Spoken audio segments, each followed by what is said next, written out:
బాలగారు ఇందాక మీరు యూట్యూబ్ లో చూసినప్పుడు ఒక కామెంట్ నాకు చాలా బాగా అనిపించింది. Uppal Balu talent zero, character 100%. Sorry Balu, నేను తప్పు కామెంట్ పెట్టాను, నేను తెలిసాక చాలా బాధపడుతున్నాను అంటే ఎలా ఫీల్ అవుతున్నాను? నిజంగా చెప్పాలంటే చాలా మంది ఒకప్పుడు నాకు గలీజ్గా పెట్టేది, ఎన్ని రకాలుగా పెట్టేది. మా ఫ్యామిలీ వాళ్ళు కూడా చాలా బాధపడి ఏడ్చారు. ఇప్పుడు చాలా మంది ఏంటంటే బెట్టింగ్ యాప్ చేయలేదు, ఉప్పల్ గ్రేట్ రా నువ్వు అని చెప్పి అన్నందుకు ఈ నాన్ వెజ్ చెప్పినప్పటి నుంచి నాకు చాలా మంది మంచిగా పెడుతున్నారు. నాకు లక్షల కోట్లు 10 రూపాయలు ఎవరు సహాయం చేయకుండా పర్లేదు, కానీ నాకు బ్యాడ్ కమెంట్స్ పెట్టకుండా అర్థం చేసుకున్నాను కాబట్టి నాకు అదే 100 కోట్ల ఆస్తి నా లైఫ్లో అనుకుంటున్నా. అదొక్కటే మెయిన్. నేను ఏడ్చిన బాధ ఏంటంటే మా ఇంటి వాళ్ళు అవి చదివి ఇప్పుడు మా అక్క కూడా చదువుకుంటున్నాడు ఇంటర్, మా చెల్లి వాళ్ళ మా హస్బెండ్ ఉంటాడు, మా బావగారు చదువుకున్నారు, మా చుట్టాల అమ్మాయిలు డాక్టర్లు చదువుతున్నారు. వాళ్ళు నా కామెంట్ చూసి ఏంటి మామ ఇంత చీప్గా నేను అంటున్నాను బాధపడతారని నా ఫీలింగ్. ఇప్పుడు మంచి పెడుతున్న వాళ్ళు సంతోషపడుతున్నారు. నాకు ఎవ్వరు ఏమి ఇవ్వకుండా సరే, సాయం చేయకుండా సరే, కానీ బ్యాడ్ కామెంట్స్ పెట్టకుండా నన్ను గౌరవిస్తున్నారు కదా, బాలన్న గ్రేట్ నువ్వు అని, అది నాకు చాలా కోరుకుంటున్నాను. ఎందుకంటే ఇప్పుడు నేను చచ్చేదాకా నేను మంచి పేరు తెచ్చుకుని చచ్చిపోవాలనుకుంటున్నాను, కానీ బ్యాడ్ చేసి నేను అలా పోవాలనుకోలేదు. సత్య గారు, పక్కన బాలు కాబట్టి అడుగుతున్నా, సో బాలు లోపల నీకు బాగా నచ్చిన క్యారెక్టర్ ఏంది? అసలు ఈ నచ్చిన క్యారెక్టర్ అంటే నేను ప్రతి ఒక్క ఇంటిలో చెప్తున్నాను, బాలులో ఉన్న గుడ్ క్వాలిటీస్ ఏంటంటే వాళ్ళ ఫ్యామిలీని బాగా చూసుకుంటాడు.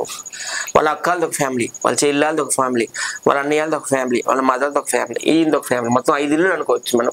ఈ 5 ఇల్లు పెంచి పోషించేది ఈయనే. నేను చాలా ఇంటర్వ్యూ కాదు, 5 సంవత్సరాల క్రితం సుమన్ టీవీలో కూడా చూడండి, ఏం బాలు అదే చెప్పా కదండి, ఆయన నచ్చే క్వాలిటీ అది, ఎవరిని మోసం చేయాలని అనుకోడు, నలుగురిని నవ్వించాలని అనుకుంటాడు, అందుకు గెటప్ ఆర్టిస్ట్ గా మారాడు. చాలా మంది ఆయన గెటప్ ఆర్టిస్ట్ గానే గుర్తించారు కనుక మల్లెమాలకి వెళ్ళినా, ఎక్కడ ఏ ఇంటర్వ్యూస్కి వెళ్ళినా, ఏ ఈవెంట్స్కి వెళ్ళినా సారీలో రమ్మంటున్నాడు. ఈ జస్ట్ గెటప్ ఆర్టిస్ట్ అంతే. దానికే చాలా వల్గర్ గా కామెంట్స్ పెడతారు, దానికోసం బాధపడుతుంటాం మేము అప్పుడప్పుడు. నచ్చింది వన్ క్వాలిటీ, ఒక పాయింట్ దగ్గర నచ్చని క్వాలిటీ అది కూడా చాలా ఇంటర్వ్యూలో చెప్పాను. ఈయన ఒక రేంజ్ లో, ఒక లెవెల్లో ఉన్నాడు కదా. కొంతమంది చీప్ గా చిల్లర మనుషులతో వీడియోలు చేయడం, వాళ్ళతో మాట్లాడటము, అలా చేస్తుంటాడు. వద్దు, నీ లెవెల్ నువ్వు మెయింటైన్ చేసుకోవాలి. నువ్వు ఒక రేంజ్ కి వచ్చావు కదా. ఇప్పుడు బిగ్ బాస్ లోకి వెళ్ళాలంటే ఏంటంటే చిల్లర రోజులతో తిరిగితే వాళ్ళందరూ చూస్తారు కదా, వీడు చిల్లర రోజులతో తిరుగుతాడు, మళ్ళీ ఎక్కడికి వచ్చి చిల్లర చేస్తాడు అనుకుంటారు. కనుక బాలు, నువ్వు మన నాన్ వెజ్ తో ఈయన ఫోన్ లో మాట్లాడుతున్నాడు, ఫస్ట్ సంతోషించేది నేనే. ఫోన్ చేసి కూడా చెప్పాను, బాలు ఇది నీ రేంజ్, ఇది నీ ర్యాంక్. ఎందుకంటే నాన్ వెజ్ కి 2 మిలియన్ ఫాలోవర్స్ ఉన్నారు, ఆయన ప్రపంచ యాత్రికుడు. ఇట్లాంటి వాళ్ళతో నువ్వు సత్సంబాలు కొనసాగించని చెప్తాను నేను. ఇంకెప్పుడు పెద్ద వాళ్ళతో ఉండాలని కోరుకుంటా, కానీ ఏంటంటే వాళ్ళతో వెళ్ళడం నాకు ఇష్టం ఉంటుంది. నా కోరిక ఏంటంటే సత్య పాయింట్, అది నా పాయింట్.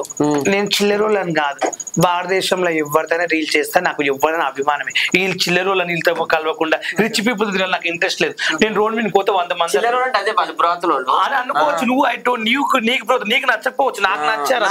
I don't like. ప్రతి ఒక్కరు తిరుగుతారు, ప్రతి ఒక్కరు కావాలి. నేను అందరూ అభిమానిస్తాను కాబట్టి అందరితో కావాలని కోరుకుంటా. ఈ మధ్య ఇప్పుడు బాలునే ఒక తమ్ముడు లాగా నువ్వు మోటివేట్ చేస్తున్నావా, లేకపోతే బ్రదర్ లాగా, లేకపోతే ఫ్రెండ్షిప్ లాగా, లేకుంటే లవర్ లాగా, ఏ రకంగా నువ్వు ఫ్రెండ్ లాగానే మోటివేట్ చేస్తాను. బ్రదర్ అనుకోవచ్చా? మా ఇద్దరు ఫ్రెండ్స్ కాకపోతే లవర్స్ కావడానికి మేమేం చేసుకుంటామని. Like, share, subscribe LGTV. Please subscribe to LGTV. Thank you. Hey guys, please do subscribe LGTV. Have a good day. Thank you.